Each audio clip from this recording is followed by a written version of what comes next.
All right, welcome everyone. Ready for another deep dive? Always. Great. This time, we're tackling California. Ooh, California. And we're going way beyond the usual Hollywood, Silicon Valley beaches narrative. Right, like, everyone kind of thinks they know California, but... Yeah, there's a lot more to it. way more, yeah. We've got a ton of sources for this one, by the way. Historical accounts, economic analyses, some really fascinating stuff. Sounds like it. And honestly, just prepping for this, I learned so much I never knew. Like, did you know that if California were a country, its economy would be the 5th largest in the world? Whoa, 5th. 5th. Bigger than the UK. That's mind-blowing. Right. But that's just, like, the tip of the iceberg when it comes to understanding California. Yeah, for sure. And it's easy to get caught up in the modern stuff, you know, the tech and all that. But to really get it, we got to go back, way back. Before the gold rush. Even before that, like, think thousands of years, millennia, California was already home to all these indigenous cultures, super vibrant, really sophisticated.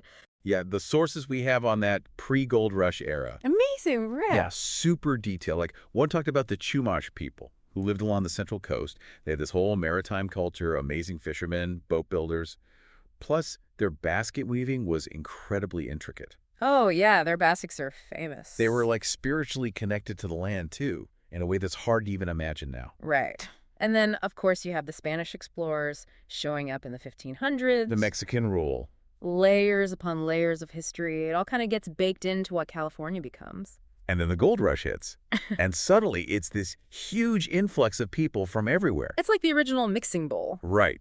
And it sets the stage for the California we know today. Super diverse. Not just a melting pot. More like... a mosaic. Yeah, a mosaic. And it's not just an interesting fact.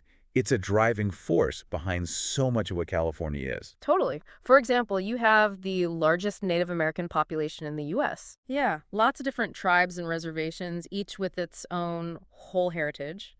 And then on top of that, you've got immigrants coming in from Latin America, Asia, Europe. It's incredible. So much richness.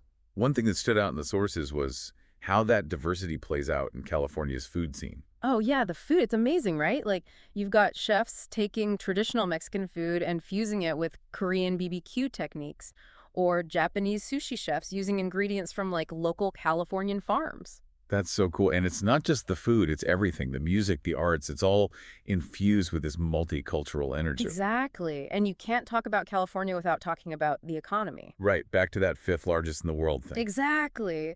But here's the thing. That stat, while it's impressive, also kind of highlights some of the problems California's facing. Inequality. Yeah. Like, there's this thing called out-migration. Basically, more people are moving out of California than into it. Really? Yep.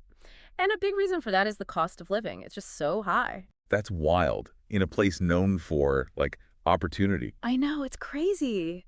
Some sources argue it's just the price of success, though. Like, a thriving economy means people want to be there, so prices go up. Yeah. How do you make sense of that? It's tough. You've got this booming tech sector, especially in Silicon Valley, pulling in top talent from around the world, which pushes up demand for housing, and then, bam, prices go sky high. But on the flip side, you've got people who have lived in California their whole lives, essential workers, people who can't afford to stay there anymore. So it's this tension between growth and affordability. Exactly. And it's something California is really struggling with. So it's more than just sunshine and innovation. Way more. There are these real challenges. For sure. But California also has this incredible cultural influence that's hard to overstate. Hollywood. Well, yeah, Hollywood is huge, but California's cultural impact goes way beyond movies. Like the counterculture movement in the 60s. Oh, yeah. The sources we have on that, one in particular talked about this event called the Human Be-In. It happened in San Francisco in Golden Gate Park back in 1967. I've heard of that. Thousands of people showed up, and it was like this defining moment for the counterculture movement. Peace, love, rejecting mainstream values. It had a huge impact on music, fashion, art, and even political activism, not just in the U.S., but globally. That's amazing. And then, of course, you have all the tech innovations coming out of California, changing how we live, how we work. Totally. Personal computers, the internet, smartphones. It all traces back to Silicon Valley in some way. It's mind-blowing, really. It is. So we've got this place with a rich history, amazing diversity, huge economic power, and global cultural influence. But it's also facing these serious internal problems. Can California hold on to its position as a leader? with all that going on? That's the big question, isn't it? What's California going to look like in 10, 20 years? Who knows? I mean, California's more than sunshine and tech, that's for sure. Sure. It's this place of contradictions, immense potential, amazing innovation, but also these deep-rooted problems, inequalities. And its impact on the world is undeniable, but how those internal struggles play out will definitely shape its role in the future. Totally agree. It's a fascinating place. You can't just scratch the surface. You got to really dig deep to understand California. And even then, there's always more to uncover. exactly. Yeah. Always more to uncover. Thanks for joining us on this deep dive. Anytime. We'll be back soon with another topic, another deep dive. Can't wait. Until then, keep exploring. And keep learning. See ya. Bye. Today is your lucky day. Today is the day that our $3 website works for you, paying you directly to your PayPal daily. Imagine $3 ongoing continuous payments to your PayPal account. Imagine falling asleep and waking up to $300 in your PayPal account. How would this make you feel? How could this help you? What bills could you pay? What kind of fun could you have? What does that retirement look like now?